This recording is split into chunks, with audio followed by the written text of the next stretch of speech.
What's up, you guys? It's July 3rd, 2026. It's Friday. We're going to do a Hearth spread reading today. I'm going to dive a little bit deeper into the Druid Animal Oracle cards with you. First off, though, today's special guest is Blossoming Tortoise. Alright, it's just a art card from Magic the Gathering. We're going to do that as introductions. So, a quick side note: if you this is the Hearth spread, so if you happen to play Elder Scrolls 5, either online or just the game mode, let me know what house or what homestead, what Hearth would you live in uh, geographically, like in the game or whatever.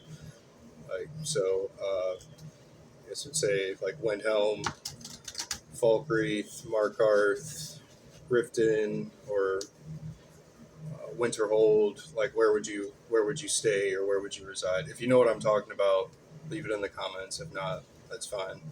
I feel like this might be a little bit easier for you guys to understand, like directionally, because it goes in a directional fashion here.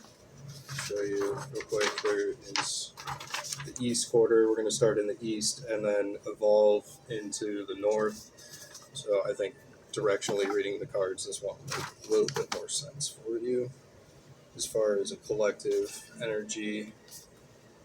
So once again, it's not predictions or uh, more or less intuition or guidelines and comparative things of forces of nature with how they balance or co-symbiate with life. But this kind of reading is more to do with your home life, your feelings of health and comfort, and overall sense of well-being. Oh, it's 8 cards.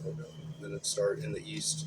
First card here, we have a blackbird, and it's Druid do enchantment, the gateway, and the inner call. So that's a good space in the east in the first, because there's the reminder of knowing where there's a doorway, knowing where your place is, knowing where your entrance is, or where you leave. It's kind of no matter where you're at, the blackbird kind of like reminds that there is that inner calling, or there is a space inside, like where you're going is not always just where you're at, but sometimes where you're at or where you're comfortable is just fine too. And that's where the blackbird might be resemblant of that. It's the second card, the east. We have adder, so also reinforcing or like balancing those ideas of like good health. Adder is transformation, healing, and life energy. Well, once again, the life adder has those properties of regeneration, almost good health insights, or it's like continuous, or it's a flow. Setting up a pattern for like our health or like our uh, hobbies or productivity. The adder kind of reinforces that, or like kind of maybe sets the bar, if you will. Okay, let's move into the south for a third card. I have a hind, and the hind is significant of subtlety and soft, like graceful, divine feminine energy. It was really astonishing to me yesterday. The other day, I had a moment where I was walking home, and young fawn was like looking across the street, like reluctant to kind of cross the street. But I kind of just like nodded my head towards her. I was like, "Yeah, it's safe. It's safe. There's no traffic right now, but hurry up, go for it." And she did. She crossed the street successfully. So I was like, kind of left a warm, fuzzy space feeling in my chest, because she made it across there successfully. Where it was just like this nice divine timing where there was no cars, but it's kind of hard to encompass that. Like that kind of feels really good, like where it was like just being there helped the fawn to be able to see the way across the road. So yeah, just going going forward peacefully, like moving forward with grace, but then maybe not too much hesitation, or like with not too much awkwardness or like fumblings, kind of. That can be the grace or femininity that comes from the hind here is like kind of what that is, the not the domineering energy, but the energy or the essence that comes from that. So moving to the fourth card of the house with is a bee. The bee is beach, the community celebration organization. So it's kind of like having fun, relaxing, doing things that are feeling like uh, empowering, but are like not really too uh, crazy or dysfunctional. Like doing things in maybe in a set pattern, where we had in the east with the adder, like kind of like doing things with functionality, or doing things with a good set of boundaries, or maybe some good parameters. The bee brings that attitude of wholeness, like collective wholeness. Like things don't have to be completely perfect, but things should be like kind of like balanced or coordinated and fair in some regards. So bee spirit energy, that's good for the fourth space in the south. That is good energy for moving in to the west here.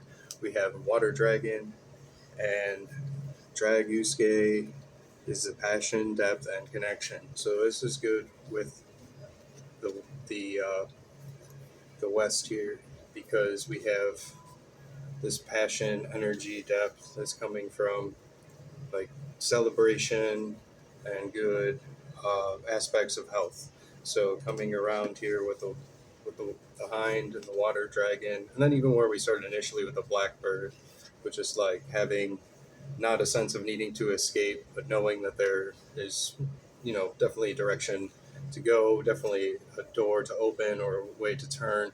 So the water dragon, has that passion, depth, energy, brings more, maybe more creativity, or just more excitement or more joy to the timing or to the occasion of that. So that's good follow up energy there to our B.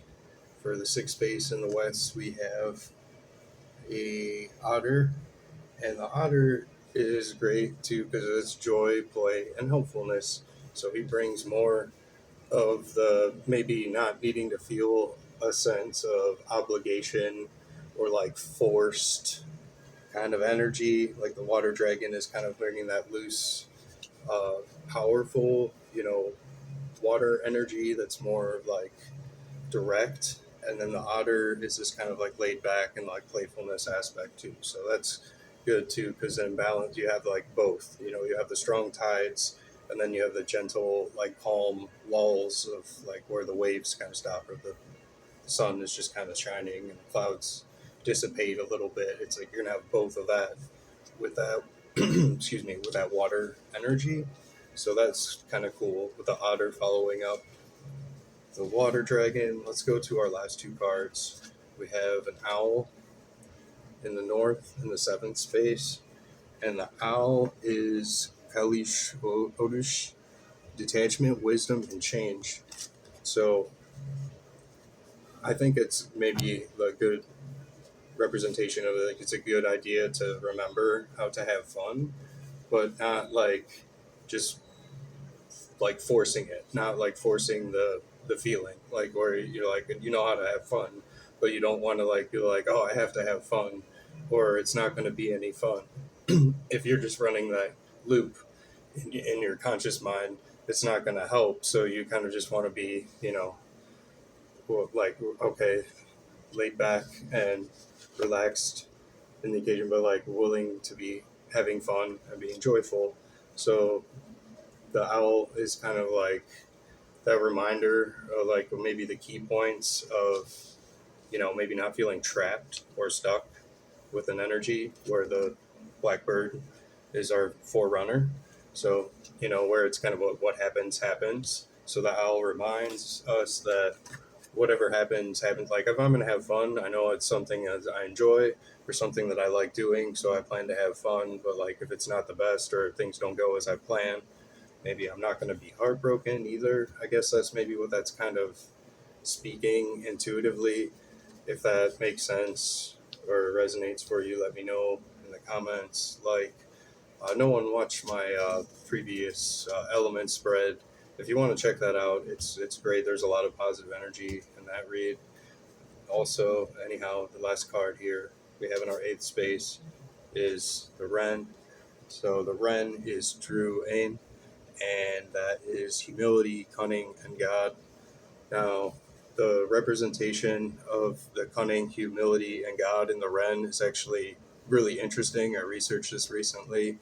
So, a lot like in a Celtic mythos or legendary, there's a contest between the eagle and the hawk, but to see who could fly the highest heights. So the wren basically makes a barter, like a bargaining or gamble with the hawk, and says, if you let me, like if you take me up there with you, like I'll make sure that you win, that you get to the highest point. So the hawk agrees to this, and the wren kind of just, basically boards on the hawk's back and goes up, and the eagle and the hawk are both like shooting up to try to scale up to the highest height at the same time. And while the hawk is almost there, the eagle and the hawk are basically like neck and neck as far as altitude. The wren launches itself off the top of the hawk's back and declares itself like the leader, the winner, or the forerunner. Thus, in Celtic Druidry, the wren here has the nickname of the King of the Skies, and it's because of that competition where the wren basically bolsters itself up off of the hawk's back to declare itself the winner, the leader, or the victor.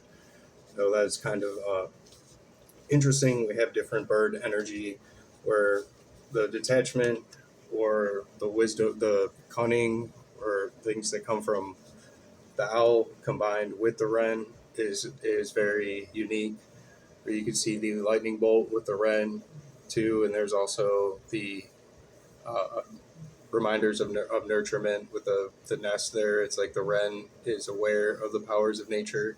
It's one of the more insightful or like awake kind of animal druid cards. So I hope you liked this reading or this spread. We'll take one last glance here before I close. If you enjoyed, like or subscribe. I will have more of this content available soon in the near future. All right. Have a good one. Goodbye.